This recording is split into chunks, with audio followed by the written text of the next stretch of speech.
Welcome back, students, to our YouTube channel where we learn basic to advanced English. Welcome back. आप सभी का स्वागत है अंग्रेजी पथ चैनल में, जहाँ पे हम लोग बेसिक से एडवांस लेवल तक की इंग्लिश सीख रहे हैं, जिसमें आज हम पढ़ने वाले हैं सुपरफ्लुअस और स्लैंग वर्ड। क्योंकि पिछली वीडियोस में मैंने बताया था आपको सिंगुलर प्लूरल के बारे में, हमारे सिंगुलर नाउन क्या होते हैं, प्लूरल नाउन क्या होते हैं, उनको कन्वर्ट कैसे करते हैं, ठीक है। कंपाउंड नाउन क्या होता है, इन सब के बारे में हमने बहुत डिटेल से अच्छे से क्लास कर ली थी। तो आज का टॉपिक जो हमारा है वो पढ़ना है स्लैंग वर्ड और सुपरफ्लस वर्ड। स्लैंग क्या होता है, सुपरफ्लस क्या होता है, को मतलब इसकी खासियत क्या है, यूज कहाँ करते हैं, क्या सही होता है, क्या गलत होता है, रियल मीनिंग क्या निकलती है, उन सब के बारे में आज इस सिंगल वीडियो में पढ़ने वाले हैं। हाँ, थोड़ा सा वीडियो लंबा होगा। बेसिकली जो अपने वीडियोस हैं वो 30 मिनट्स के होते हैं, लेकिन हो सकता है वीडियो 40 to 45 जो है कवर। लेकिन आज हम लोग स्लैंग और सुपरफ्लस जो ये वर्ड है इसको टोटली एकदम बेसिक से एडवांस तक पढ़ने वाले हैं, ठीक है। तो सबसे पहले जान लेते हैं स्लैंग क्या है। मैंने पता ना टॉपिक आपका क्या है, स्लैंग एंड सुपरफ्लस एक्सपीरियंस। स्लैंग क्या है और सुपरफ्लस क्या है, ठीक। स्लैंग समझो, कोई भी वर्ड हो या कोई भी फ्रेज हो, दोनों हो सकता है, क्योंकि इंग्लिश में हम पढ़ रहे थे। तो अब बेसिकली या तो हमको वर्ड मिलेगा या तो फ्रेज मिलेगा, ठीक है। कोई भी वर्ड या कोई भी फ्रेज जो स्टैंडर्ड इंग्लिश में प्रयोग नहीं होता है, जैसे मैं पढ़ा रहा हूँ आपको, ठीक है। जो प्रोफेशनल इंग्लिश होती है, बेसिक तो बच्चा बोलता है कि टूटी फूटी इंग्लिश को कहते हैं हम, वो तो चलेगा, ठीक है। लेकिन जो स्टैंडर्ड इंग्लिश है, अच्छे लेवल की इंग्लिश, गुड इंग्लिश, उसमें ऐसे वर्ड या फ्रेज जो उसमें प्रयोग नहीं होंगे, ऐसा समझ में। स्टैंड मतलब अच्छे क्वालिटी जो कहते हैं प्रोफेशनल इंग्लिश बोलते हैं, उस इंग्लिश में ऐसे वर्ड या फ्रेज प्रयोग नहीं होते हैं या किसी खास वर्ग के लोगों द्वारा प्रयोग में लाए जाते हैं, उसको कहा जाता है स्लैंग वर्ड है या स्लैंग फ्रेज है। ऐसा समझ में, मतलब समझे, किसी खास वर्ग के व्यक्ति, किसी खास वर्ग के लोगों द्वारा प्रयोग में लाए जाने वाले वर्ड या फ्रेज को स्लैंग कहा जाता है, और इनका यूज स्टैंडर्ड इंग्लिश में नहीं होता है, ठीक। ये तो बेसिक था कि स्टैंडर्ड इंग्लिश। अब तो पहला क्वेश्चन आता है कि स्टैंडर्ड इंग्लिश क्या है। अब सपोज करो मैं इंग्लिश में फ्लुएंट हूँ, अच्छे से आपके सामने बोल रहा हूँ। अब वीडियो पे थोड़ा सा मैं हैबिचुअल नहीं हूँ, थोड़ी सी दिक्कत आ रही है, लेकिन हाँ इन फ्यूचर धीरे धीरे धीरे हमारे हैबिचुअल हो जाऊंगा तो वहाँ भी अच्छे से फ्लुएंट हो जाएगा सब कुछ बोलना, तो थोड़ा थोड़ा मैनेज कर लेंगे, ठीक है। अब मान के चलो मैं यहाँ फ्लुएंट हूँ, बोल रहा हूँ, ठीक। अब मैं बार बार ये थोड़ी ना कहूंगा री राइट अगेन, दोबारा से लिखो, सही से लिखो, ऐसा नहीं। क्लियर और स्पष्ट बोलूंगा कि जो मैं बोल रहा हूँ एग्जैक्ट वही अर्थ निकले, अलग अर्थ ना निकले, है समझ में। ये छोटी छोटी चीजें जिसमें ध्यान देना हो तो ये स्लैंग मान के चलते हैं। तो स्लैंग कोई बहुत भारी चीज थोड़ी ना है। आप मान के चलो आप इंग्लिश सीख रहे हो और इंग्लिश बोलना आपको एकदम जबरदस्त धुआंधार आ गया, कि जहाँ खड़े एकदम करता धुआं मचा दे रहे हो, है समझ में। तो वहां पे जब आप जो आपकी लैंग्वेज, जो आपको वर्ड होंगे, वो वर्ड आपको मिलेंगे जो आप करोगे तो ब्रेक तो ठीक है, लेकिन दो दो मीनिंग ना निकलने पाए एक शब्द की, वही स्लैंग वर्ड होता है, ठीक है। अगला हो गया हमारे, जैसे ये देखो, कजिन, सिस्टर। अगर सपोज करो मेरे चाचा की, मामा की, मौसी की कोई भी बेटी, कोई भी लड़का लड़की बैठ के पढ़ रहा है, और कोई भी आज तीन लोगों को कह देता हूँ, हाँ? मामा का लड़का, मौसी की लड़की, मौसी का लड़का, ठीक है, चाचा का लड़का, बुआ का लड़का, सब बैठ के पढ़ रहे हैं, ठीक। कोई अगर यहाँ पे मेरे कोचिंग में इंक्वायरी करने आता है ये कौन है, तो मैं क्या कहूँगा, this my cousin brother, this is my cousin sister, ठीक है, this is my cousin brother. वो गलत होता है, या तो कजिन कह लो या तो ब्रदर कह लो, ठीक। और ब्रदर उसको कहा जाता है जिससे हमारा ब्लड रिलेशन हो, मतलब जिससे हमारा खून का रिश्ता हो, उसके लिए तो ब्लड सही है, हाँ चलो ठीक है चलता है। लेकिन कजिन ऐसा वर्ड के लिए यूज किया जाता है जो हमारा खून का रिश्ता ना हो, लेकिन हाँ भाई बहन सब ये सब लग रहा है समझ में। तो जब भी कजिन वर्ड यूज होता है उसके साथ कभी भी नहीं सॉरी, जो सिस्टर या ब्रदर है, कजिन वर्ड के साथ कभी भी यूज नहीं होता है, कज़िन का मतलब ही हो जाता है कि चचेरा, ममेरा, फुफेरा, ठीक है? भाई या बहन, ये। तो कज़िन वर्ड के साथ में कभी भी ब्रदर, सिस्टर और जितने भी नेम ऑफ रिलेशन होते हैं, उसके साथ प्रयोग नहीं किया जाता है, ठीक है? अगला आ जाता है हमारा सुपरफ्लस एक्सपीरियंस, ये क्या होता है?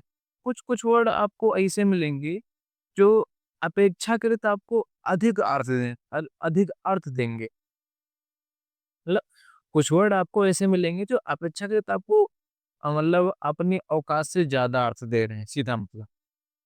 है समझ में? जैसे मैं कहता हूँ रिकॉल बैक, मैं किसी को कॉल कर रहा हूँ, ठीक है?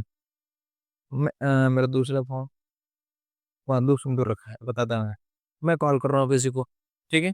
तब तक मेरी पत्नी ने कहा, चलो मैंने कॉल कट कर दिया। इतना रिकॉल रिकॉल लगा, फिर कहते हैं बैक, तुरंत फिर कट कर दिए।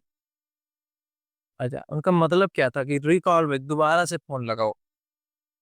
जैसे आप लोग लिख रहे हैं, मैं कहता हूँ रीराइट अगेन, आप लोग स्टॉप, लिख नहीं रहे हैं, ठीक?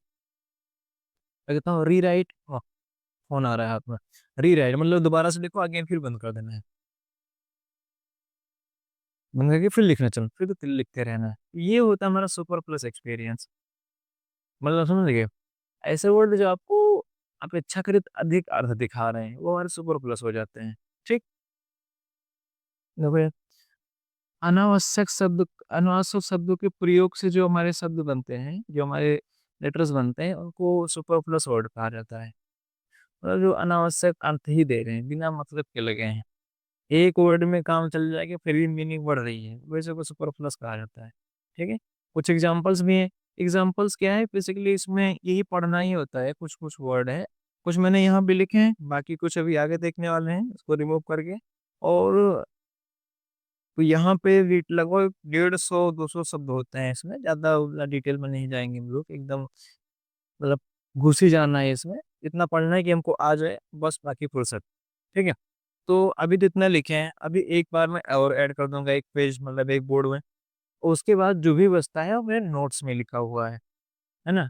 अगर आपको नोट्स चाहिए, तो इस नंबर पे कर देना मैसेज 955913 ना 2267, ये नंबर है, इस समय मैसेज कर देना नोट्स लिख के, आपको नोट्स जो है वो रिसीव हो जाएगा। अब देखो, रिकॉल बैक, तो यहाँ पे सिर्फ रिकॉल होगा, ना कि बैक। आया समझ में? बैक मतलब तो हो गया पीछे आ जाओ, वापस हो जाता है।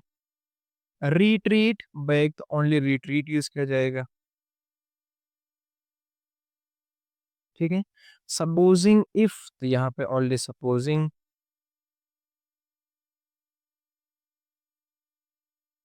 ठीक है?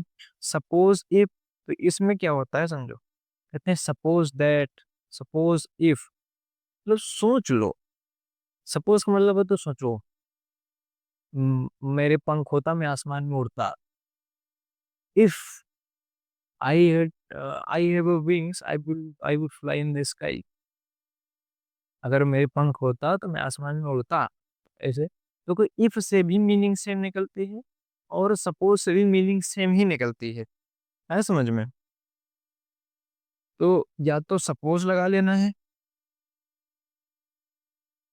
या तो इफ लगा लेना है, ठीक है?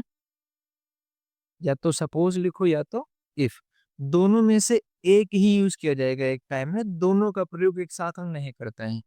क्योंकि दोनों का मतलब कल्पना से ही निकल रहा है। इफ, यदि, अब यदि मैं ये होता तो ये होता, है ना? यदि मैं राजा होता तो 2-3 गाँव खरीदता, दूसरे राज्य के, अपने ऐसा तो होता ही, ठीक है? यदि मेरे पास 100 करोड़ रुपए होता तो मैं अपना हाईवे बनाता। देखो सोच रहे हैं, सपोज़ सोचो, suppose you have a lot of money, सोच लो कि तुम्हारे पास बहुत सारा पैसा है, अब तो सोच ही तो रहे हैं। अब पूछेंगे ये इफ, यदि तुम्हारे पास ढेर सारा पैसा हो, तो दोनों में तो कल्पना ही आ रही है। तो या तो सपोज़ का प्रयोग कर लो या तो इफ का प्रयोग कर लो। दोनों वर्ड एक साथ प्रयोग नहीं होते हैं, ठीक है? ये हो गया। अगला हो जाता है काइंडली रिक्वेस्टेड, जो आप लोग एप्लीकेशन या लेटर लिखते समय लिखते हो, कहते हैं kindly requested to you please grant, ऐसे करके होता है जो बच्चे लिखते हैं, और जो आप अधिकारी लेवल पे लिखते हैं वो भी, है ना। तो यहाँ वहाँ पे या तो काइंडली का यूज करो या तो रिक्वेस्टेड का, दोनों में से एक ही प्रयोग किया जाता है। आए समझ में? नॉर्मली अगर मैं बात करूँ तो रिक्वेस्टेड का ज्यादा प्रयोग होता है।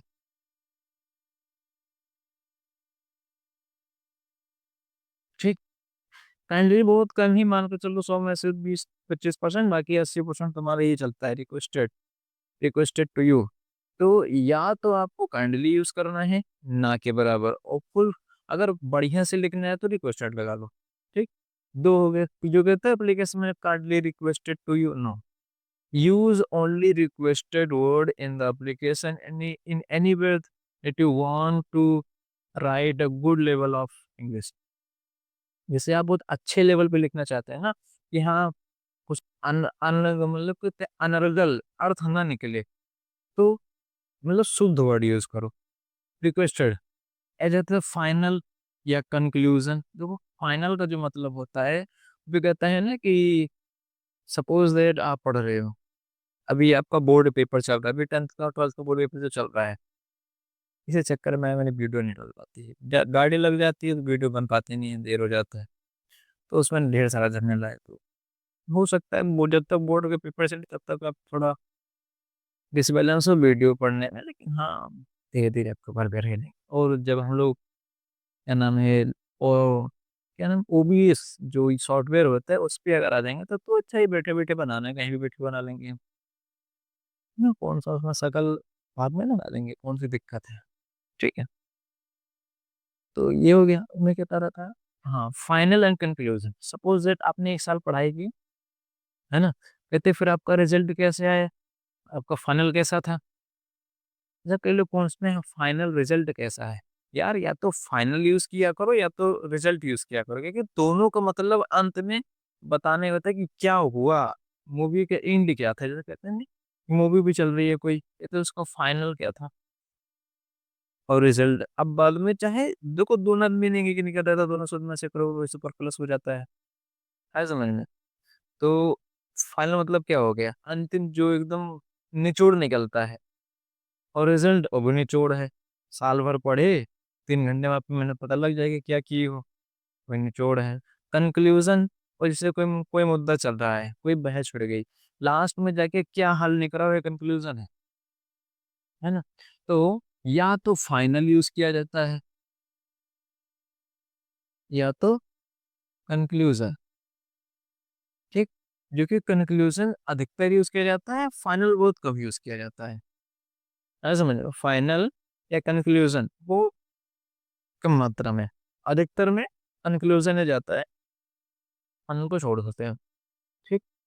फ्री सिर्फ ये ये थोड़ा सा अलग है मित्र, ये होता है फ्री स्टूडेंट शिप, ये होता है रियल। शॉर्ट फॉर्म में फ्री शिप लिख देते हैं, वो थोड़ा गलत होता है। तो जब भी यूज करो आप फ्री स्टूडेंटशिप यूज किया करो। ठीक है।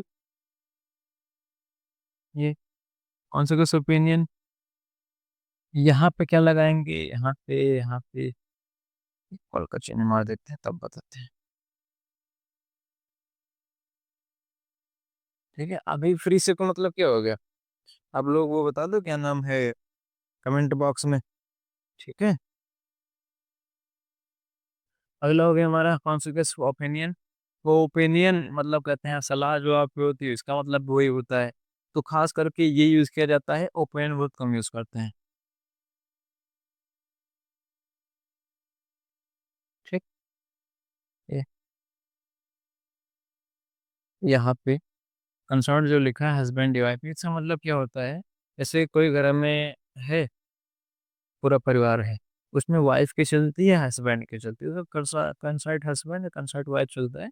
ये पूरे फैमिली में चल किसका रहा है, तो बेसिकली यहाँ पे कंसर्ट यूज कर लो, बाकी हस्बैंड वाइफ के साथ में नहीं यूज किया जाता है। ठीक। रिकास्ट या रीराइट बैक, या तो ये होता है। रिकास्ट, री राइट, रिकास्ट, रीराइट। बैक का प्रयोग इसके साथ नहीं करते हैं। जैसे सपोज कहते हैं जा रहे, जैसे सपोज करो मैं इधर को जा रहा हूँ, ठीक, जा रहे, किसी ने आवाज दे रीबैक, हम रीबैक हो गए, अगेन फिर मुड़ गए लो। तो ये से होता है, ठीक। सुपरफिशियल कहता है जा रहे हैं, एक तो हमारे पास शब्द मिला जो मेरे कान में गया, अर्थ क्या निकल जैसे मैं जा रहा हूँ, कोई बोला रिबैक, उसके बाद अगेन लुक, फिर मुड़ गए हम, ठीक है। तो कुछ कुछ वर्ड ऐसे मिलेंगे जो आपको अर्थ अनर्थ बना देंगे आपके इंग्लिश में। ऐसे पासिंग मार्क है, पासिंग मार्क नहीं, पास मार्क्स होता है ये, ठीक। I will get pass marks in the board examination if you not read full, if not read whole year। आपने बोर्ड में पास मार्क्स अर्जित कर लिए यदि आपने साल भर नहीं पढ़ा। जस्ट अ कॉमन जोक, मजा नहीं आया, ठीक है। अच्छा, लिंकिंग रोड, इसका लिंकिंग रोड नहीं, इसका लिंक रोड होता है, लिंक रोड या लिंक लैंग्वेज, तो कोई लैंग्वेज भी लिखा है अथवा में है, तो लिंक रोड या लिंक लैंग्वेज, लिंकिंग नहीं यूज होता है, ठीक है। क्राउड मैन, तो सॉरी क्वाड मैन, तो यहाँ पे बेसिकली क्वाड ही लिखा जाएगा, मैन नहीं, ठीक। ठीक, अगला हो जाता है हमारा फ्ली अवे, तो बेसिकली यहाँ फ्ली होता है, अवे भाग जाना, मतलब वही। ये देख लो, अगर कोई भी शब्द में कोई भी सेंटेंस में आपका एंड यूज हुआ है, ठीक है, ये भी सेंटेंस है जिसमें आपका एंड यूज हुआ है, तो उस एंड के साथ किसी भी प्रकार के रिलेटिव प्रोनाउन हो, विच, मतलब हु, जो भी हमारे रिलेटिव प्रोनाउन है, पिछले वीडियो में पढ़ा चुका हूँ, हाँ, अभी नहीं पढ़ा है, ऑफलाइन में पढ़ा देंगे, मुझे याद है कि मैंने ऑनलाइन में पढ़ा दिया। अब क्या कब चलेगा बताएंगे रिलेटिव प्रोनाउन क्या है, ठीक है। हु हो गया, विच हो गया, दैट हो गया, ये तीनों रिलेटिव प्रोनाउन होते हैं। एंड के बाद किसी भी रिलेटिव प्रोनाउन का प्रयोग नहीं किया जाता है हु विच दैट में से, तो याद रखना, इतना पहले लिख देते हैं,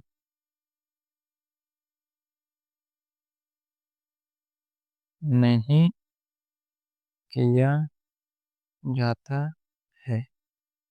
हु के बाद रिलेटिव प्रोनाउन का जो प्रयोग है वो नहीं किया जाता, सॉरी, एंड के बाद किसी भी रिलेटिव प्रोनाउन का प्रयोग नहीं किया जाता है। माई फैमिली मेंबर्स, ये जो लिखा है, माई, सॉरी, के देखो यहाँ पे एक चीज अंदाज पे चलना, आप जब भी पढ़ना अंग्रेजी, चाहे मेरे से पढ़ लो चाहे जहाँ से, बताएगा तो बताएगा, नहीं बताएगा तो आप ध्यान रखना, माई फैमिली मेंबर, यहाँ पे मेंबर लिखा है, मेंबर्स नहीं। जब भी आपको सेंटेंस में ऐसा दिखे, देखो होगा क्या ना, जब आप कंपटीशन का पेपर दोगे, कंपटीटिव एग्जाम्स का, तो उसमें देगा आपको ऐसे सुपर ब्रश टाइप, उसमें आपको बस सही करना होता है, एक दो नंबर का आता है। हालांकि मैंने तो कंपटीशन दिया, 2 नंबर तो फेल हो गए, तब से मैंने छोड़ ही दिया गवर्नमेंट जॉब की तैयारी। कौन पढ़े गवर्नमेंट जॉब? अच्छा, तुम खुद लो, दिमाग लगा लो, मैं गवर्नमेंट जॉब पढ़ रहा हूँ, अच्छा वहां पे फेल हो जाता हूँ, तो उसका यूजेस क्या बचता है? मैं क्या करूँ वो समझ का जो है, इससे अच्छा कोडिंग वोडिंग सीख लें, एडिटिंग सीख लें, क्लाउड कंप्यूटर सीख लें, ठीक है, कुछ टेक्नोलॉजी सीख लें, तो कम से कम वहाँ फेल होते हैं स्कूल में, तो मेरे को कोडिंग आ रही होगी, मैं आराम से अपनी वेबसाइट बनाऊंगा, कुछ अर्निंग करूंगा ऑनलाइन। अगर यहाँ पे फेल हुए तो कंपनी जाके बोलेंगे मुझे इतिहास आता है, भूगोल आता है। चलो इंग्लिश तो थी यार, इंग्लिश तो चलो काम आ गई, इसके अलावा जो हमारी हिस्ट्री है, इकोनॉमिक्स है, सब नहीं काम आता है। कुछ ये संविधान है, कहीं पे खड़े हो तो हाँ लगता है दम अंदर है, बोलने में काम आ जाता है। जीएस, लेकिन जो आपको फायदा लग रहा हो, दिन बाद ना लगी नौकरी तो उसका क्या करोगे? प्लान भी होना चाहिए ना, ऐसे। जब आपको देखिए माई फैमिली मेंबर, तो माई फैमिली मेंबर ना लिख के उसको लिखना a member of my family, ऐसे, a member of my family member नहीं, ठीक है। ऐसे ये ऑल माई फैमिली मेंबर्स नहीं, all the member of my family, ऐसे ऑल द